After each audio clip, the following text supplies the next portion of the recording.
श्री स्वामी समर्थ.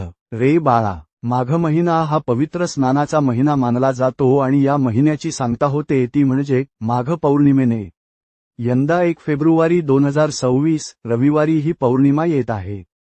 शास्त्रात असे सांगितले आहे की माघ पौर्णिमेच्या दिवशी साक्षात सर्व देव पृथ्वीवर येऊन गंगेमध्ये स्नान करतात. म्हणूनच या दिवसाचे फळ अनंत पटीने मिळते. माघ पौर्णिमेला नक्की काय करावे? 1. ब्रह्ममुहूर्तावर स्नान. या दिवशी शक्य असल्यास पवित्र नदीत स्नान करावे.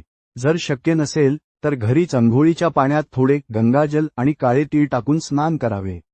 यामुळे सर्व पापांतून मुक्ती मिळते. 2. सूर्यदेवाला अर्घ्य. रविवार असल्याने तांब्याच्या कलशातून सूर्यदेवाला जल अर्पण करा. त्यात थोडे लाल चंदन आणि लाल फुले टाका.